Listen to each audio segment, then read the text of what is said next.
अब यार इतनी गर्मी में जुकाम लेके कौन बैठता है? हद है यार, इतनी गर्मी में जुकाम हो रहा है। डैम ब्रो, क्या सही में सीएम पंग आ रहा है क्या? Wow, that was random.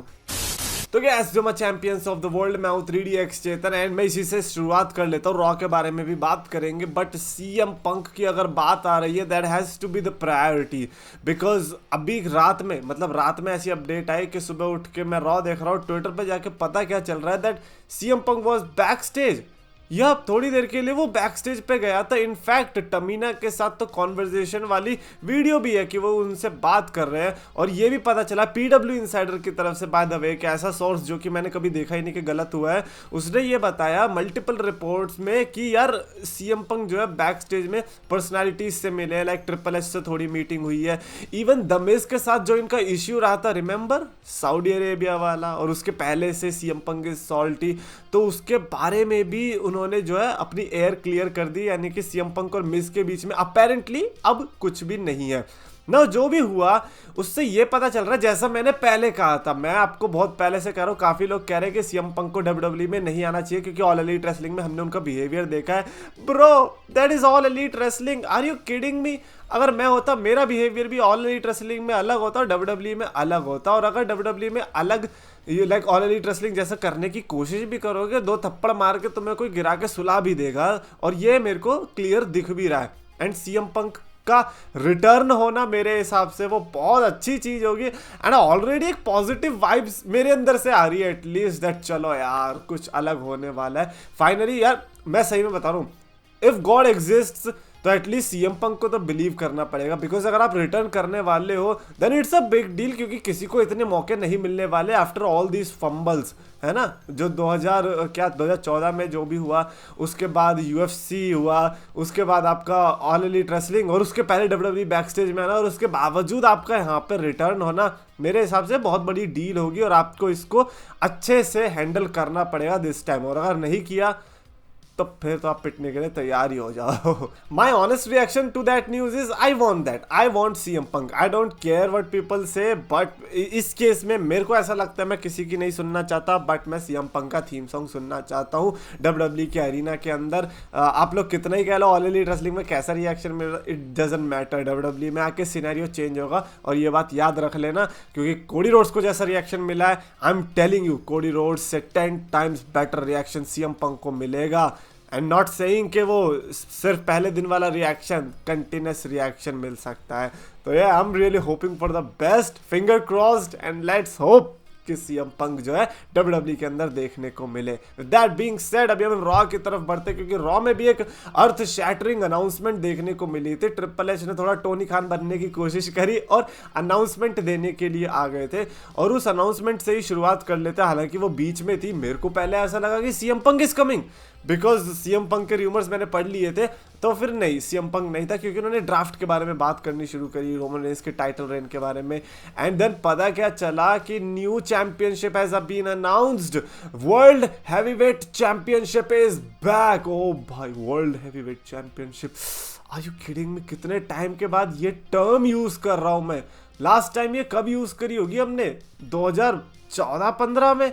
O god damn भाई साहब, 7-8 साल के बाद ये टाइटल दोबारा से वापस आ रही है। डिजाइन वाज लुकिंग लाइक कि इन्होंने इंटरकॉन्टिनेंटल टाइटल को थोड़ा छेद छाद के इधर उधर करके और उसको कर दिया है। And I am not saying it is looking bad, it is looking beautiful. और ये है कि अगर आप मिडल का डिजाइन अगर वर्ल्ड हैवीवेट टाइटल जैसा नहीं रख सकते थे, एटलीस्ट आप जो आउटर कवरिंग है, जो पूरा जो उसका बकल है, वो और बड़ा कर सकते थे, ताकि वो वर्ल्ड हैवीवेट वाली फील देता। मेरे को पर्सनली ऐसा कोई प्रॉब्लम नहीं वर्ल्ड हैवीवेट चैंपियनशिप से, स्पेशली बीच के लोगों से काफी लोगों को प्रॉब्लम हो सकती है, I understand that, but it is what it is. WWE अब इस पोजीशन पर पहुंच चुकी है कि यू नेवर नो, आने वाले टाइम में WWE के सुपरस्टार्स के माथों पर भी WWE का लोगो दिखाई दे, तो इस पोजीशन पर आने के बाद ऐसी टाइटल्स हम एक्सपेक्ट कर सकते हैं। बट मैं ये कहूंगा कि यार अगेन डिजाइन जो है उतना मैटर नहीं करेगा, अगर रेन अच्छा हो गया पहले 1-2 तो, और वो पहले 1-2 के लिए जो कंटेंडर्स है मेरे हिसाब से वो भी बहुत तगड़े हैं। रॉ में ही इतने अच्छे निकल गए,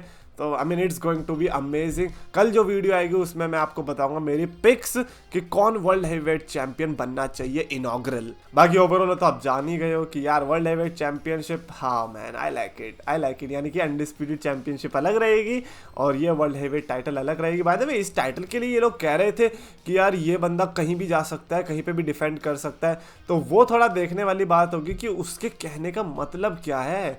क्या आप लाइव इवेंट्स में भी डिफेंड करने वाले हो, रॉ स्मैकडाउन में भी करने वाले हो, मनी इन द बैंक जैसा सिचुएशन होगा, उसके लिए मैं ज़्यादा एक्साइटेड हूँ। क्योंकि अगर आपने वर्ल्ड हेवीवेट लिखा है तो वर्ल्ड का मतलब पूरी दुनिया, और पूरी दुनिया है तो आई थिंक जब टूर्स वगैरह होंगे तो अगर फॉर एग्जांपल WWE चैंपियनशिप किसी पार्ट टाइमर के पास है तो ये चैंपियन रहेगा वर्ल्ड टाइटल को रिप्रेजेंट करने के लिए। That's a smart idea by the way. Anyways raw की मैं बात करता हूँ। रॉ पर्सनली स्पीकिंग जो ये दो चीजें हुई सीएम पंक की एंड देन ट्रिपल एच की वर्ल्ड टाइटल की, इसके सामने तो ऐसा कुछ नहीं थी। बिकॉज जो स्पेशल चीज लगी वो मेरे को कोडी रोड्स के सेगमेंट से आती हुई दिखाई दी थी, जिसमें कि कोडी रोड्स ने ब्रॉक लेसनर को कॉल आउट किया था, जहां पर स्कार था उनका, रिमेंबर हेलिना सेल टाइम वाला, जहां पर यहीं पर हुआ था, शिकागो में ही हुआ था, और उन्होंने आज भी शिकागो में ही हो रही थी, तो बताया कि देखो यार और कहीं भी तुम्हें स्कार मारना है मार लो, लेकिन मेरे को फर्क नहीं पड़ता। तो ऐसे में फिन बैलर ने इंटरप्ट किया यार, अगेन वही जजमेंट डे में जोड़ने की कोशिश करी लेकिन वो नहीं जुड़ रहे थे। मेरे को एक और लाइन अच्छी लगी थी फिन बैलर की तरफ से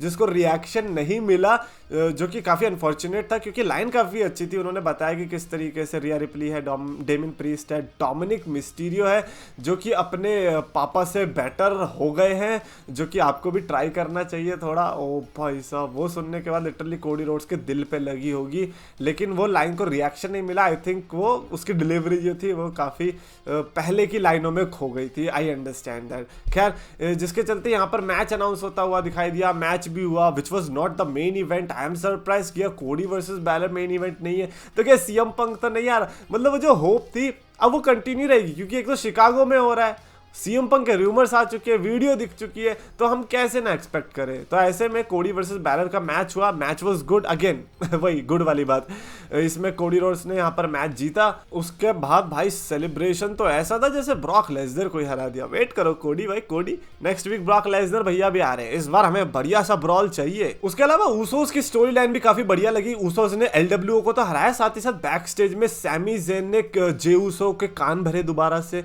मतलब वो दोबारा से ये चीज बता रहे हैं कि तुमने क्या बोला कि तुम ये टाइटल विक्ट्री डेडिकेट करोगे ट्राइबल चीफ को, अबे तुम अपने लिए भी कुछ कर लो है, और वैसे तुम जीतने तो वाले हो नहीं।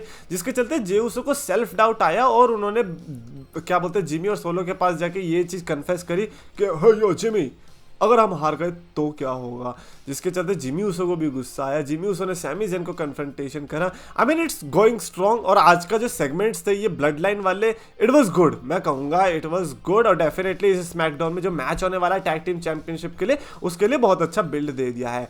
एंड यस स्मैकडाउन में ड्राफ्ट भी है, तो I am really excited for that. उसके अलावा आई थिंक दो ही और चीज़ है जिसके बारे में हम मेजरली बात कर सकते हैं ऐसा, जिसके अलावा रॉ में स्पेशल था नहीं। नंबर 1 बीइंग सेथ रॉलिंस का प्रोमो। सेथ रॉलिंस ने आते ही जो नजर गाड़ी है वर्ल्ड हेवीवेट चैंपियनशिप पर, मजा ही आ गया भिड़ू। I mean you might be the number 1 priority for most of the people कि आपको ये वर्ल्ड टाइटल जीतनी चाहिए, एंड व्हाई नॉट, आपका रेज्यूमे आपके लिए स्पीक करता है, and I vouch for that कि आप वर्ल्ड चैंपियनशिप के लिए जाने चाहिए। एंड उन्होंने ये भी बताया कि यार जैसे ही मैं चैंपियनशिप जीतूंगा तो फिर क्या होगा, एंड ओमोस की एंट्री होती है। Bye the way Omos and ये सेथ रॉलिंस के बीच जो प्रोमो बैठा था जिसमें एमवीपी ने वहां पर बातें कही थी, तो एमवीपी की तरफ से एक और डायलॉग आया था, और सॉरी एमवीपी की तरफ से नहीं, एक्चुअली में सेथ रॉलिंस की तरफ से, जिसमें सेथ रॉलिंस ने बताया कि यार ये बंदा होगा once in a generational because he was born this way, यानी कि वो उस तरीके से पैदा हुआ है, लेकिन मैं वंस इन अ जनरेशनल हूँ बिकॉज मैंने अपने आप को बनाया है। और उसके बाद से जिस एनर्जी के साथ उन्होंने प्रोमो कट किया और वहां से लीव किया, दैट वाज सैवेज। मेरे हिसाब से वहीं पे चैंपियनशिप दे देनी चाहिए थी बंदे को।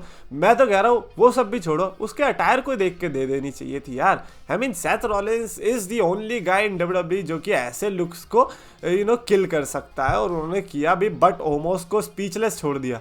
वो अलग बात है, आते आते ही वो स्पीचलेस था, वो गया भी वो स्पीचलेस पे ही। बट द फैक्ट इज कि ओमोस वर्सेस सेथ रॉलिंस एक ऐसा रैंडम मैच है जिसको देखकर आई थिंक अब ओमोस को भी लग रहा है कि यार ये रैंडम ही है। सेथ रॉलिंस ने तो बोल दिया I am going to make your ass famous. हम कह रहे हैं भाई नहीं, एस को क्यों फेमस कर रहे हो तुम, बट यू अंडरस्टैंड राइट कि उसका स्लैंग है। एंड उसके अलावा जिस चीज से मैं डिसअपॉइंटेड था that was the main event, जो कि था सेथ और Damian Priest and Rey Mysterio के बीच, which was very shocking. I mean already इन्होंने कहा था कि बैड बनी आने वाले हैं, एंड वी अंडरस्टैंड कि इस मैच के अंदर बैड बनी आने वाले। मैच DQ से खत्म हुआ, चेयर पड़ी, उसके बाद बैड बनी आते हैं अटैक करने के लिए डेमियन प्रीस्ट के लिए। That was the main event by the way. See I don't understand कि बैड बनी को अचानक से ऐसे मेन इवेंट में, बैड बनी था भी नहीं मेन इवेंट में यार, उसका तो मैच भी नहीं था। अगर उसका मैच होता मैं समझ सकता था, बट डेमियन वर्सेस रे का मैच था जिसमें बैड बनी ने आके अटैक किया है, तो उसका मेन इवेंट का रीजनिंग मेरे को समझ में नहीं आई। आप दूसरा मेन इवेंट, अच्छा मेन इवेंट रख सकते थे। और उसके बाद ये पता चला कि डेमियन प्रीस्ट को लिए चैलेंज दिया है कि भाई स्ट्रीट फाइट लड़ूंगा मैं। हमें लग रहा था पहले टैग टीम मैच होगा, बट नहीं, ये होगा Damian Priest versus Bad Bunny in a street fight at Puerto Rico Backlash. ठीक है भाई, लड़ लो, हमें क्या है, हमें तो कोडी वर्सेस ब्रॉक देखना है। आई वांट टू नो कि यार बैड बनी वर्सेस डेमियन प्रीस्ट में कौन कौन एक्चुअली में एक्साइटेड है। और अभी स्ट्रीट फाइट हो गया तो और भी ज़्यादा एक्साइटमेंट बढ़ी है क्या? Because I don't think so कि it is that much big of a deal. हाँ, स्पॉटिफाई लिसनर्स के लिए होगा क्योंकि Bad Bunny is a star there, but यार बाकी otherwise I don't think so. उसके अलावा आई थिंक जो दो चीज़ों पे मैं जानना चाहूँगा थॉट्स, वो of course CM Punk and world heavyweight title, because those are the two things जो कि आज मैटर करती है। रॉ, मैं रॉ को रेटिंग भी नहीं देना चाहता, इसको छोड़ देते हैं। कमेंट्स में लिखकर बताना अपने थॉट्स। अगर आपको वीडियो पसंद आए तो प्लीज लाइक करो, शेयर करो, चैनल को सब्सक्राइब करो।